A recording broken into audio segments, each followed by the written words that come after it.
भगवद गीता में कृष्ण कहते हैं कि वह व्यक्ति बुद्धिमान है जो कर्म को समझता है, कर्म की गति को समझता है।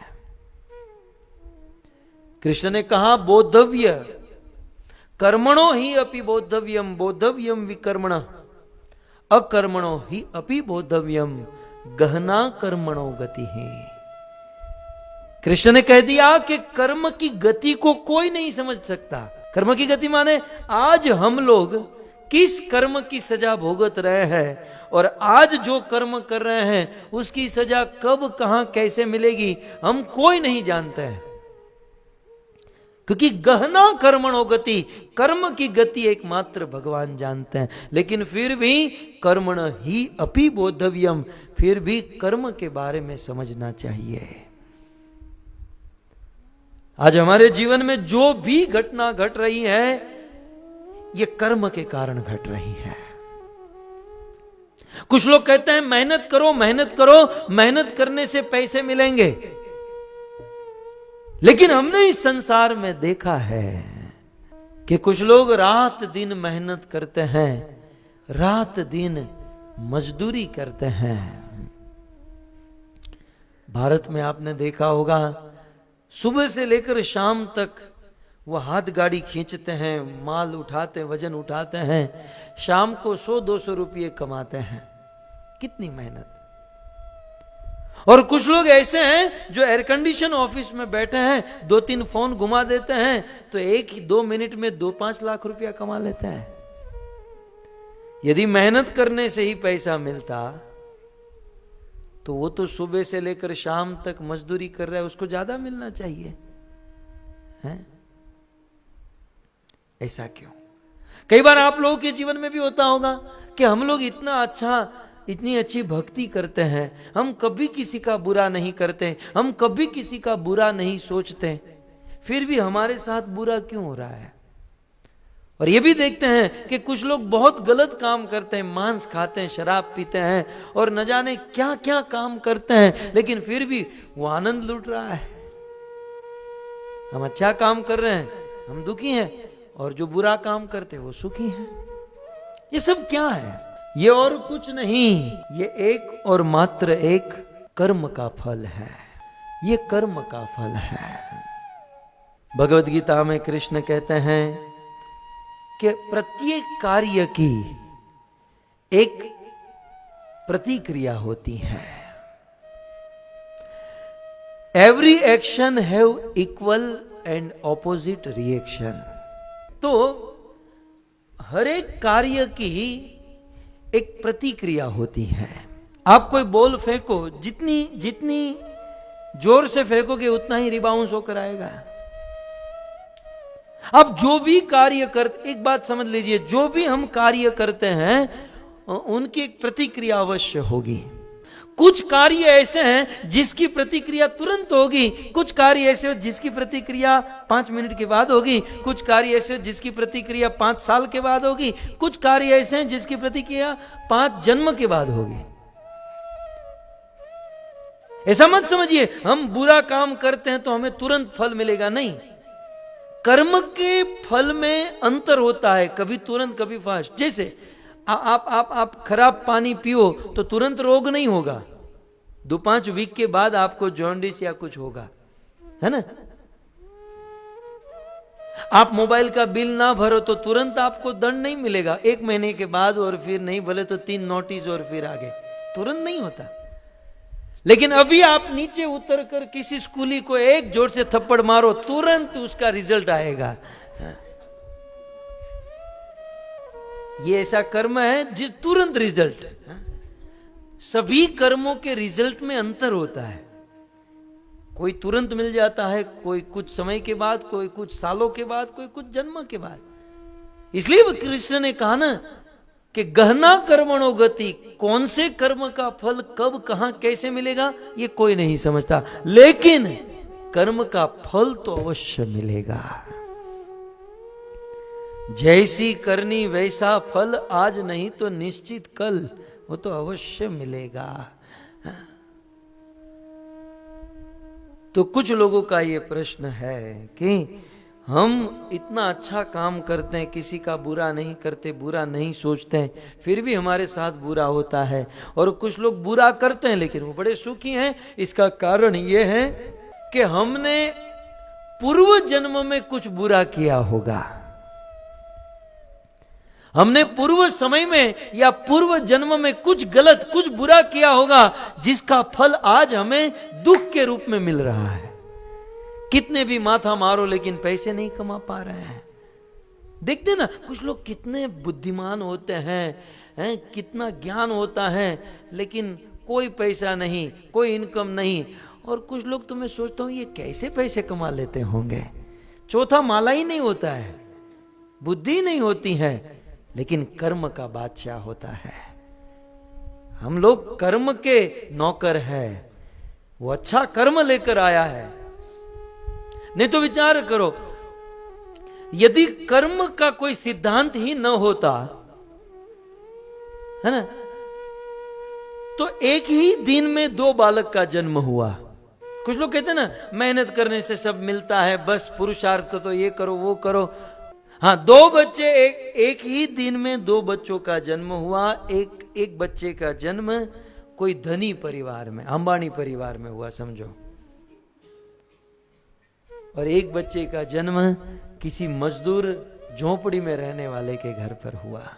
जन्म से ही करोड़पति, अरबपति, और एक बच्चा कुछ किया तो नहीं, दोनों ने कुछ किया नहीं, हाथ पांव तो नहीं मारा, लेकिन ये दोनों आए हैं कर्म को लेकर आए हैं। कुछ लोग कहते ना, खाली हाथ आए हैं खाली हाथ जाएंगे। झूठ, कोई खाली हाथ नहीं आता, कोई खाली हाथ नहीं आता। हम जब आते हैं तो कर्म की गठरी साथ में लेकर आते हैं, और जब हम जाते हैं तो अनेकों कर्म की गठरी साथ में लेकर जाते हैं। जन्म से ही करोड़पति बनना वो कर्म लेकर आया है, और जन्म से ही इतना दुखी परिवार में जन्म लेना ये अपना कर्म लेकर आया है। पूर्व में अच्छे कर्म किए थे तो सुखमय परिवार में जन्म, बुरे कर्म किए थे तो बुरे परिवार में। इस संसार में हमारे जीवन में जो परिस्थिति आ रही है, समझिएगा वो हमारा कर्म है। और कभी भी परिस्थिति को बदलने का प्रयास मत कीजिएगा, पूरा जीवन निकल जाएगा, परिस्थिति नहीं बदलेगी। कि कर्म एक ऐसी चीज है जिसे कोई नहीं बदल सकता, कोई नहीं। मैंने तो अनुभव किया जीवन में। हमारा क्या है ना, खास करके मैं डिवोटियों को बताता हूं, थोड़ा सा सेट हो जाएंगे फिर भक्ति करेंगे, वो सेट जीवन में होगा ही नहीं, मतलब भक्ति कभी होने वाली नहीं है। भजन ऐसी चीज है, जैसी स्थिति हो, जैसी परिस्थिति हो, स्थाने स्थिता श्रुतिगता तनुवाक मनोरभीर कर लेना चाहिए। परिस्थिति को मत बदलो, जैसी परिस्थिति। इसलिए तो हमारे वहां गाते ना, सीताराम सीताराम सीताराम कहिए, जाहि विधि राखे राम ताहि विधि। मुख में हो राम नाम, राम सेवा हाथ में। तू अकेला नहीं प्यारे, राम तेरे साथ में। विधि का निधान जान, हानि लाभ सहिए। जाहि विधि राखे राम, ताहि विधि रहिए। जाहि विधि राखे राम, कर्म में जो लिखा है, जैसा लिखा है, जैसी परिस्थिति आई उस परिस्थिति में ढलना सीखो और अपना कर्म करते जाओ। आज हमारे जीवन में जो जो परिस्थिति निर्माण होती है, उसे अपने पूर्व का कर्म समझिए, और वह कर्म भोगतना ही। बुद्धिमान व्यक्ति अपने कर्म को भोगता है, और मूर्ख आदमी, डरपोक आदमी कर्म से भागने का प्रयास करता है। ये सुसाइड करने वाले लोग हैं, बहुत कम छोटे कलेजे वाले लोग। जीवन में विपरीत परिस्थिति आती हैं, कुछ बुरी परिस्थिति आती हैं, सुसाइड कर लेते हैं, और उससे भी गए गुजरे डिवोर्स देने वाले हैं। ये जो पत्नी मिलती है, पति मिलता है, बच्चे मिलते हैं, ये हमारा कर्म है। उस कर्म से आप कितना भागोगे? आप इस पत्नी से भागे तो कहीं उससे भी ये ना माथा नहीं मड़से वहां, और क्योंकि वो पत्नी आपकी परेशानी नहीं है। वो पत्नियों के लिए कहूं, पति आपकी परेशानी नहीं है, आपकी परेशानी आपका कर्म है। ये जो दुख आ रहा है वो तो मात्र माध्यम है, एक मात्र इंस्ट्रूमेंट है। रामायण में बहुत सुंदर कहा गया, काहुन को सुख दुख कर दाता, निज कृत कर्म भोग सब भ्राता। दुनिया में किसी की ताकत नहीं है कि कोई किसी को दुख दे सके या सुख दे सके। हमारे जीवन में सुख और दुख हमारे कर्म का फल है, हमारा अपना कर्म। हमने कुछ ऐसे कर्म किए होंगे जो हमारे सामने परिस्थिति आई, बुद्धिमान व्यक्ति उस परिस्थिति को भोगत देता है। उसे भोग तो, उसे खत्म करो। यह है कर्म। हाँ। भगवत गीता में कृष्ण ने 3 प्रकार के कर्म कहे। ये तो कर्म का तो बहुत बड़ा चैप्टर है, संक्षिप्त में मैं आपको कहूं तो 3 प्रकार के कर्म है। एक है सिंपल कर्म, जिसे स्वाभाविक कर्म कहते हैं, अर्थात सुबह उठना, नहाना धोना, एक सरल स्वाभाविक कर्म होता है। दूसरा है विकर्म। विकर्म का अर्थ होता है पाप। विकर्म माने पाप। प्रकृति का जो रूल है, नियम है, या भगवान ने जो नियम बनाया उस नियम से विरुद्ध चलना, इसी का नाम है पाप, और इसी को विकर्म कहते हैं। ऐसा विकर्म, बुरा कर्म करने वाले भविष्य में बहुत दुखी होते हैं। तो एक है कर्म। कर्म को आप सकाम कर्म भी कह सकते हैं, पुण्य कर्म भी कह सकते हैं। एक है पाप कर्म और एक है पुण्य कर्म। कभी कभी कुछ लोग सोचते हैं कि हमने पाप किया है तो थोड़ा सा पुण्य कर लेंगे तो हमारा पाप खत्म हो जाएगा। कभी नहीं, ऐसा सोचना भी मत। ये कर्म का और एक पॉइंट मैं आपको दे रहा हूं। विकर्म, कर्म के द्वारा विकर्म को कभी नहीं काटा जा सकता, क्योंकि पाप करना कर्म है, पुण्य करना भी कर्म है, और कर्म से कर्म को कभी काट नहीं सकते। गोस्वामी तुलसीदास जी ने कहा कि मल से मल को धो नहीं सकते, शराब से शराब के नशे को उतार नहीं सकते, वैसे पुण्य से पाप को काट नहीं सकते।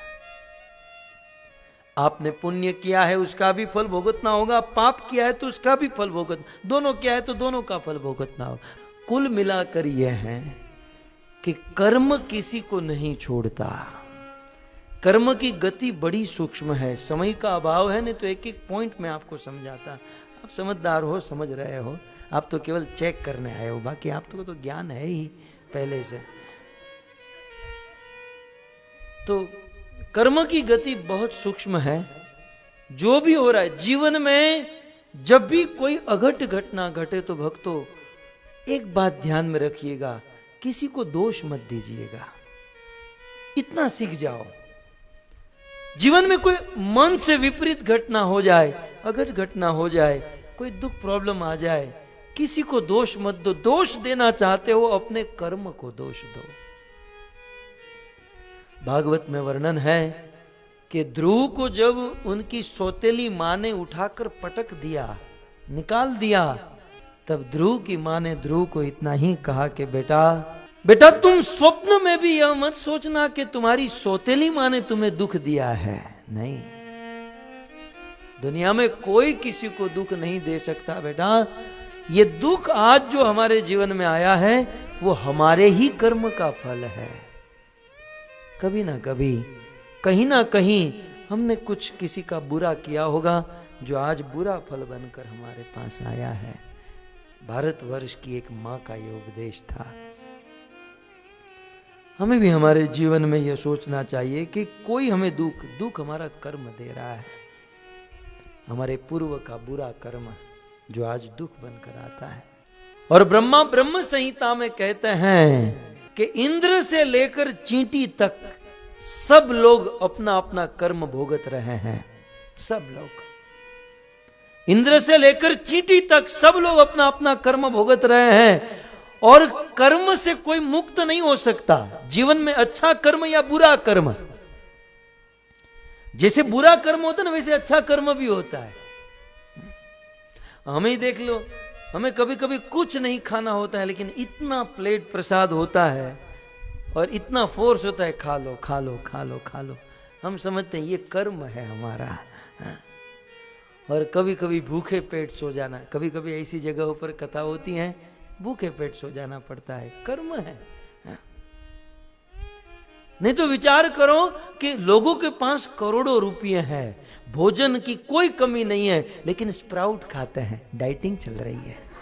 अब संसार तो देखो किस प्रकार का है? और जो बेचारे मजदूर हैं, जिसको भूख लगती है, जिसको कुछ खाने के लिए चाहिए, उसके पास भोजन नहीं है।